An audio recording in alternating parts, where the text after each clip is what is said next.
आज हम लोग माइक्रोसॉफ्ट विंडो के बारे में समझेंगे। माइक्रोसॉफ्ट विंडो क्या है, उसका परफॉर्मेंस क्या है,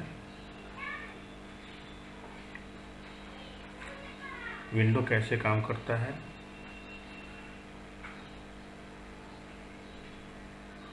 विंडो का सेटिंग क्या है, इसके बारे में आज डिटेल से जानेंगे। तो विंडो में ये जो आप देख रहे हैं ये डेस्कटॉप है, इसको हम लोग डेस्कटॉप बोलते हैं। इसको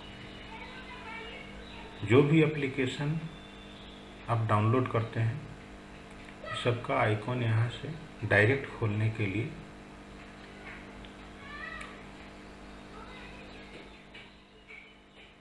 ये डेस्कटॉप पर रखा जाता है। कुछ एप्लीकेशन है जो सेटअप चलाने के बाद डायरेक्ट उसका आइकॉन यहाँ बनता है। अब जैसे यहाँ देखिए गूगल क्रोम का है, आप लोग ज़्यादातर यूज करते होंगे मोबाइल पर, कंप्यूटर पर, लैपटॉप पर। तो जितना भी ऑपरेटिंग सिस्टम है, अब जैसे एप्पल का ऑपरेटिंग सिस्टम है, माइक्रोसॉफ्ट का ऑपरेटिंग सिस्टम है, लाइनक्स है, तो जो भी ऑपरेटिंग सिस्टम है उस पर हम गूगल को खोल सकते हैं। सफारी है जो एप्पल ऑपरेटिंग सिस्टम है उसका अपना ब्राउज़र है, लेकिन आप विंडो में भी खोल सकते हैं। तो विंडो के कॉन्फ़िगरेशन के बारे में अभी इसमें देखेंगे। हार्ड डिस्क जो सेकेंडरी मेमोरी है हमारे कंप्यूटर का, उसके बारे में जानेंगे। कंप्यूटर में रैम कितना लगा हुआ है, कंप्यूटर में कौन सा ऑपरेटिंग सिस्टम है, उसके बारे में जानेंगे। तो पहले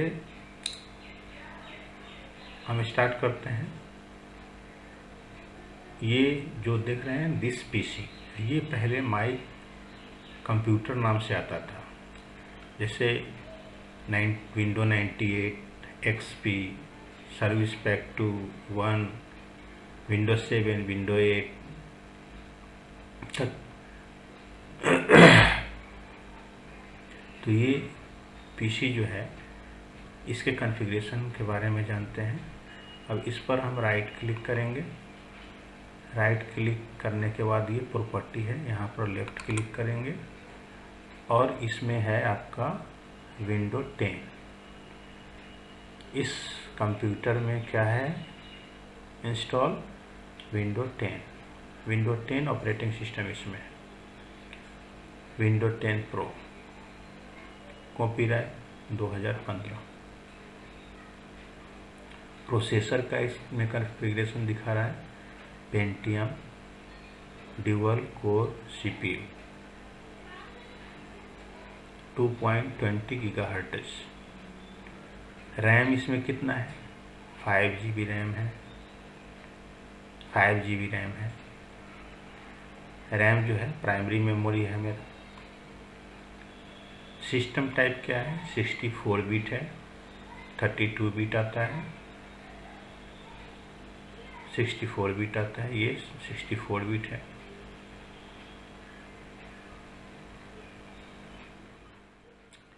वर्क ग्रुप में वर्क ग्रुप नाम दिया हुआ है। कंप्यूटर का नाम है आपका full computer name, desktop LBRPT 91। तो ये जो देख रहे हैं कंप्यूटर का नाम फुल कंप्यूटर नेम, तो जब नेटवर्किंग करते हैं हम लोग, जैसे एक कंप्यूटर से 2-3 कंप्यूटर को जब कनेक्ट करते हैं तो ये इसका इम्पोर्टेंस ज़्यादा होता है, इसका रोल ज़्यादा होता है उसमें। क्योंकि जब इस कंप्यूटर से डेटा को दूसरे कंप्यूटर में भेजना होगा तो जब तक ये कंप्यूटर का नाम और उसमें लिंक नहीं करेंगे तब तक इसका डाटा उसमें जाएगा नहीं। लैन से हम लोग एक कंप्यूटर के दूसरे कंप्यूटर से कनेक्ट करते हैं। लैन होता है local area network. Local area network को बोलते हैं लैन। एक वायर से जोड़ देते हैं उसको और इसका नाम उसमें डालेंगे, तो ये इसका जो भी शेयर करेंगे जो ड्राइव, उस ड्राइव का फाइल उसमें ले सकते हैं। चलिए, और इसके बाद है इसमें आपका, आइए यहाँ देखिए डिवाइस मैनेजर। डिवाइस मैनेजर जो है, इसमें जितना भी डिवाइस लगा हुआ है, जैसे मदरबोर्ड है, इसका कॉन्फ़िगरेशन क्या है, साउंड कार्ड है, उसका कॉन्फ़िगरेशन क्या है, इसमें जो कैमरा लगा हुआ है उसका कॉन्फ़िगरेशन, ये सारा जानकारी यहाँ से मिलेगा, और एक्टिव है कि नहीं है। तो यहाँ पर क्लिक करके लेफ़्ट क्लिक माउस से करेंगे,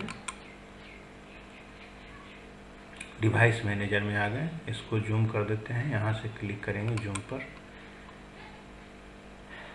मैक्सिमाइज कर देंगे। इसको यहाँ से रीस्टोर भी कर सकते हैं, इसको मैक्सिमाइज। ये क्लोज का बटन है, मिनिमाइज का है, मिनिमाइज, और ये है मैक्सिमाइज का। चलिए मैक्सिमाइज। तो ये जो मेरा डेस्कटॉप है LBR-PT91, इसमें क्या क्या इंस्टॉल है, ऑडियो इनपुट एंड आउटपुट, मतलब ऑडियो, इसमें जो भी ऑडियो होगा उसको हम सुन भी सकते हैं, और इसमें हम ऑडियो वॉइस के थ्रू रिकॉर्ड भी कर सकते हैं। अब नीचे में, इसके नीचे दिया हुआ है बैटरी। बैटरी का परफॉर्मेंस क्या है, तो बैटरी का परफॉर्मेंस यहाँ से क्लिक करते ही पता चलेगा।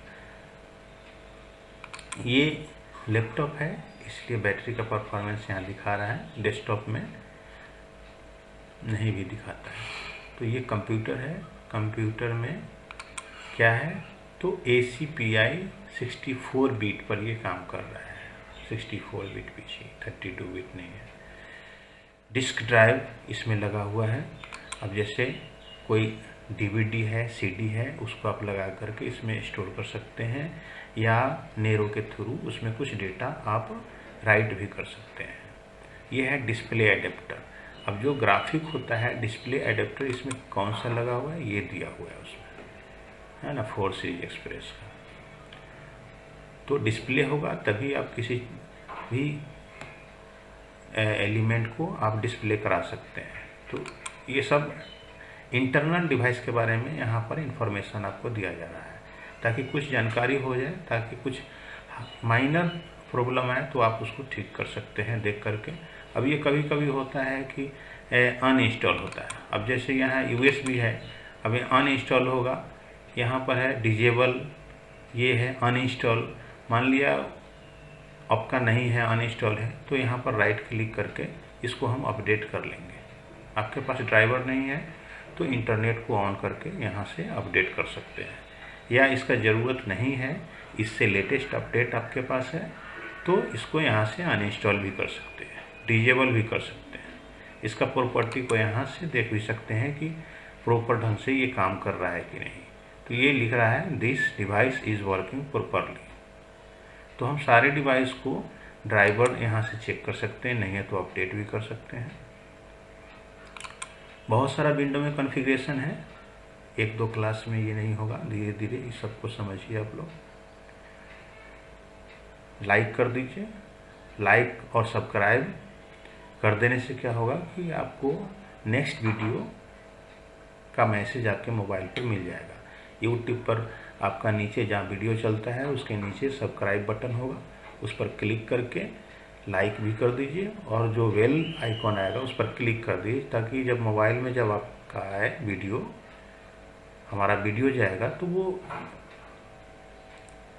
आवाज़ करेगा, ताकि आपको पता चल जाए कि हाँ ये SICT का एक वीडियो आया है जो नेक्स्ट क्लास के लिए होगा आपका। तो चलिए,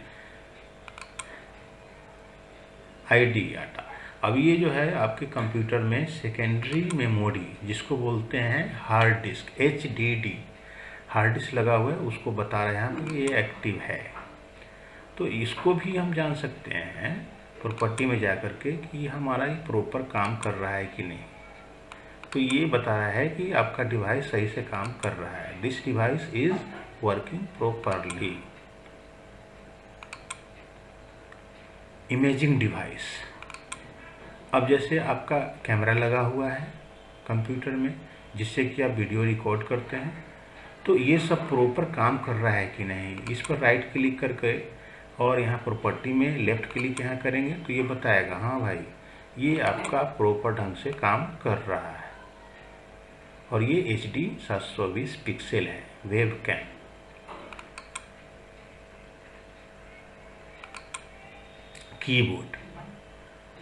कीबोर्ड आपका standard PS2 keyboard. Mouse proper काम कर रहा है कि नहीं, सब में एक ही तरह का कमांड होगा। अब जैसे माउस के बारे में यहाँ पर राइट क्लिक करना है कि भाई आपका माउस काम कर रहा है कि नहीं, तो ये काम कर रहा है। सब पर राइट क्लिक करके उसी तरह से आप देख सकते हैं राइट क्लिक करके प्रॉपर्टी में कि प्रॉपर ढंग से काम कर रहा है। कभी कभी होता है कि आपके कंप्यूटर में कुछ डिवाइस काम नहीं कर रहा है, तो क्यों नहीं काम कर रहा है? हो सकता है कि आपका वायर कटा हो, वायरलेस है तो हो सकता है उसका बैटरी डाउन हो। तो आप इसमें जा कर के डिवाइस मैनेजर में जा कर के उसको चेक कर लीजिए कि आपका काम कर रहा है कि नहीं। अगर यहाँ बता रहा है कि भाई माउस आपका प्रॉपर ढंग से काम कर रहा है, जब काम कर रहा है इसका मतलब हो सकता है माउस में बैटरी डाउन हो, वायरलेस है तो, या वायर्ड है तो हो सकता है वायर लूज हो, कटा हो, तो उसको यहाँ से जांच सकते हैं। यहाँ अगर बताया आपको कि this device is not working properly, इसका मतलब है कि हार्डवेयर से प्रॉब्लम है। उसको आप क्या कीजिए, यहाँ जा कर के अपडेट ड्राइवर पर क्लिक कर दीजिए। तो इंटरनेट आप लगा के रखेंगे, अगर आपके पास ड्राइवर CD नहीं है तो यहाँ से आप अपडेट ड्राइवर पर क्लिक करके उसको अपडेट कर सकते हैं, या राइट क्लिक करके यहाँ भी आकर के ड्राइवर में जा कर के अपडेट ड्राइवर पर क्लिक कर दीजिए। अब यहाँ मॉनिटर के बारे में दिखा है। मॉनिटर आपका काम कर रहा है कि नहीं, जो डिस्प्ले करता है किसी भी तरह का एलिमेंट, तत्व है, इमेज है, टेक्स्ट है, जो भी डिस्प्ले कर रहा है, यहाँ राइट क्लिक करके उसी तरह से सबको देख सकते हैं कि काम प्रॉपरली कर रहा है। हो सकता है आपका मॉनिटर किसी कारणवश इंटरनल मॉनिटर का खराबी हो, लेकिन यहाँ बता रहा है कि प्रॉपरली काम कर रहा है। इसका मतलब है कि आप स्क्रीन को देखिए, कहीं से तार लूज होगा या कुछ होगा। नेटवर्क एडेप्टर ये है, नेटवर्क एडेप्टर ये भी आपका काम कर रहा है। प्रिंटर जो भी आप लोड करके रखेंगे, जैसे कैनन का है मॉडल MG2500, अब ये काम कर रहा है कि नहीं, तो यहाँ जा कर के देख लेंगे काम कर रहा है। चलिए, प्रोसेसर आपका कौन सा लगा हुआ है, प्रोसेसर के बारे में पहले समझ चुके हैं। ये ड्यूअल कोर प्रोसेसर है। सॉफ्टवेयर डिवाइस ये भी आपका काम कर रहा है। यूनिवर्सल USB, जैसे आप USB पेन ड्राइव हो या माउस का USB कोड हो, ये जो भी लगाते हैं ये सब यहाँ से चेक कर सकते हैं कि प्रॉपर ढंग से आपका काम कर रहा है या नहीं काम कर रहा है, तो आपका प्रॉपरली काम कर रहा है। चलिए, ये तो हो गया डिवाइस मैनेजर के बारे में। इसको हम लोग बंद करते हैं, आगे का देखते हैं। अब ये डेस्कटॉप जो देख रहे हैं, इस पर आइकॉन है, इसके बारे में बता दिए। तो ये जो नीचे देख रहे हैं पट्टी, नीचे वाला पट्टी, इसको बोलते हैं हम लोग टास्क बार। टास्क बार, अब कभी कभी है कि आप कहीं ऑफिस में काम कर रहे हैं, ये टास्क बार नहीं है, तो आपको सीनियर से पूछना होगा कि सर टास्क बार नहीं है, तो बताएगा कि भाई कंप्यूटर आप सीख के आए हैं तो फिर आपको मालूम क्यों नहीं है। तो चलिए हम बता ही देते हैं आपको कि ये टास्क बार जो है, जब कहाँ से क्या होगा नहीं होगा, शो कहाँ से करेगा और बंद कहाँ से होगा। इसको यहाँ जो टास्क बार है, यहाँ पर राइट क्लिक करते हैं, प्रॉपर्टी में जाते हैं, लेफ्ट क्लिक करके ये देखिए यहाँ पर है क्या है, lock the task bar, auto hide the task bar, use small task bar button. अब जैसे टास्क बार पर जो ये बटन है, इसको आप स्मॉल में भी कर सकते हैं, यूज स्मॉल, यहाँ से क्लिक करके अप्लाई करेंगे, देखिए स्मॉल हो गया, मतलब छोटा हो गया। तो ये आपका जो है ज़्यादा छोटा करना भी सही नहीं है, इसको हटाइए, अप्लाई। चलिए ऑटो हाइड करके देखते हैं, अप्लाई कर देते हैं, देखिए अपने आप जो है छुप गया, ये हाइड हो गया, छुप गया। अब यहाँ पर माउस ले जाएंगे तभी आपका ये आएगा, मतलब शो करेगा। तो माउस जब हटा देंगे, अब कोई डेस्कटॉप पर चले गए, अब कोई आपका HR है कंपनी का, बोलेगा बैठ जाओ यार काम कर लो इस पर, आपसे काम ही नहीं होगा।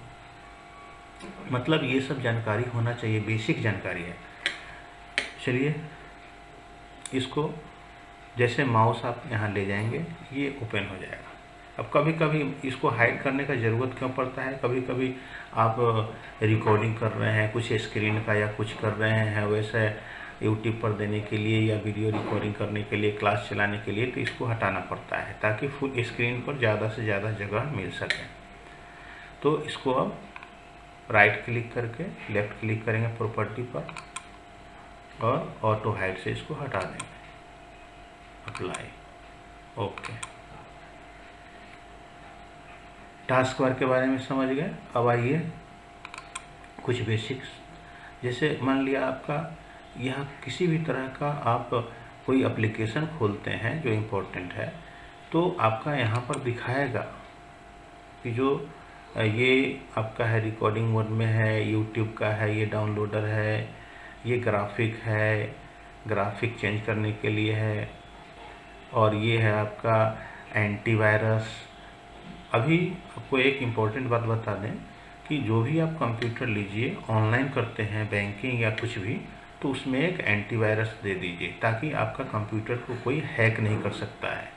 कंप्यूटर बहुत लोग हैकर लोग होते हैं कि आपका जैसे ऑनलाइन करते हैं तो आप इंटरनेट बैंकिंग कर रहे हैं, बैंक से पैसा ट्रांसफ़र कर रहे हैं, तो वो बीच से आपका पासवर्ड हैक करके आपके अकाउंट से पैसा उड़ा भी सकता है। इसलिए एंटीवायरस तो ज़रूर डालना चाहिए आपके कंप्यूटर में। तो ये एंटीवायरस है, इस पर क्लिक करके देख लेते हैं एक्टिव है कि नहीं है। अभी खुल रहा है, डबल क्लिक करके इसको खोल लेते हैं, जल्दी खुलेगा। ये देखिए ये बता रहा है K7 total security protection status secure है ना। ये लास्ट अपडेट कर लिया 1 घंटा पहले। वर्जन बता रहा है इसका 11.10 है। मतलब जो एंटीवायरस है जी, इसका जो प्रोग्रामर होता है, जो कंपनी है, वो हमेशा अपडेट करते रहता है। तो इसका सब्सक्रिप्शन है, ये परचेज किया हुआ है, ये 483 डेज लेफ्ट बाकी है। ये 2 सितंबर 2021 तक चलेगा। तो आप अपने कंप्यूटर में एक एंटीवायरस तो रखिए जब ऑनलाइन चलाते हैं। अगर ऑफलाइन में 2-3 कंप्यूटर रखे हुए हैं तो दूसरा कंप्यूटर में है नहीं, लेकिन जो इंटरनेट बैंकिंग करते हैं उसमें एक एंटीवायरस ज़रूरी है। चलिए इसका बात हो गया। अभी आते हैं, अब जैसे आपके सिस्टम में इंटरनेट चल रहा है कि नहीं, यहाँ से पता चलेगा। देखिए ये इंटरनेट का आइकॉन है, जैसे यहाँ पर क्लिक करेंगे यहाँ बताएगा कोई भी नेटवर्क नहीं चल रहा है, मतलब इंटरनेट अभी ऑन नहीं है। वाईफाई ऑन करना है तो वाईफाई यहाँ पर क्लिक करके, और ये वाईफाई का है। अब जैसे मोबाइल से आप चलाना चाहते हैं वाईफाई, तो मोबाइल के हॉटस्पॉट को ऑन करके और इसके वाईफाई को यहाँ क्लिक कर देंगे। क्लिक करने के बाद ये जो है ग्रीन ब्लू आएगा, तो यहाँ पर बताएगा जो हॉटस्पॉट ऑन रहेगा वो यहाँ बताएगा कि हॉटस्पॉट ऑन है। उसको क्लिक करके कनेक्ट कर लेंगे, उसमें जो पासवर्ड डाला हुआ है उसको यहाँ डालेंगे, डाल करके कनेक्ट कर सकते हैं ये पासवर्ड। यहाँ से साउंड सेटिंग कर सकते हैं, क्लिक करके साउंड को बढ़ा सकते हैं, घटा सकते हैं, मतलब डिक्रीज और इंक्रीज कर सकते हैं। अब यहाँ डेट टाइम का सेटिंग करने के लिए है। अब देखिए डेट टाइम बहुत ज़रूरी है। बहुत सारा एप्लीकेशन ऐसा आ रहा है मार्केट में कि आपका डेट टाइम सही नहीं है तो वो एप्लीकेशन रन नहीं कर पाता है। कुछ 10% ऐसा सॉफ्टवेयर है एप्लीकेशन जो डेट को डिटेक्ट करता है। डेट अगर गलत है तो बताएगा कि डेट सिस्टम का डेट अपना सही कीजिए।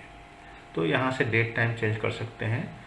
आइए बताते हैं कैसे आपको चेंज करना है।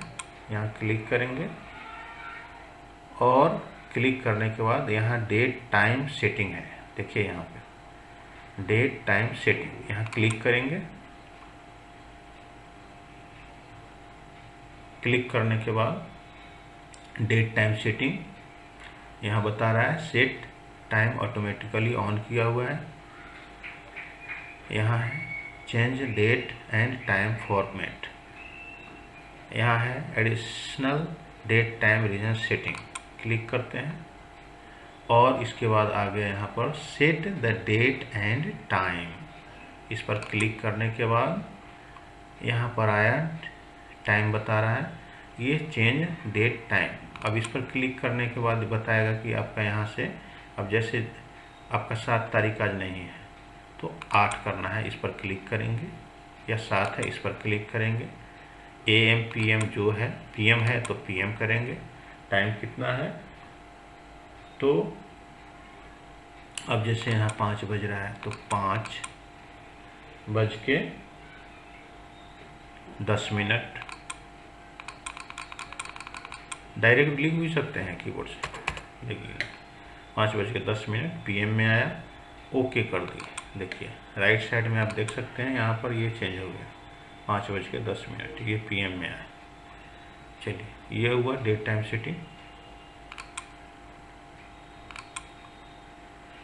रिफ्रेश करने से आपका क्या है कि फाइल जो है असेंडिंग एकत्रित हो जाता है और किसी भी तरह का जो है बैकग्राउंड में जो प्रोसेसिंग चल रहा है वो इम्पोर्टेंट प्रोसेसिंग होगा, जो अदर है उसको ख़त्म करेगा। तो चलिए आज के लिए इतना, फिर नेक्स्ट क्लास में मिलते हैं। नेक्स्ट क्लास में आगे का फिर विंडो में अभी और भी है जो आगे नेक्स्ट क्लास में बताएंगे। आप सब्सक्राइब पर क्लिक कर लीजिए, नेक्स्ट क्लास का जो है वीडियो आपको ऑटोमेटिक मोबाइल पर मिल जाएगा। थैंक यू, धन्यवाद।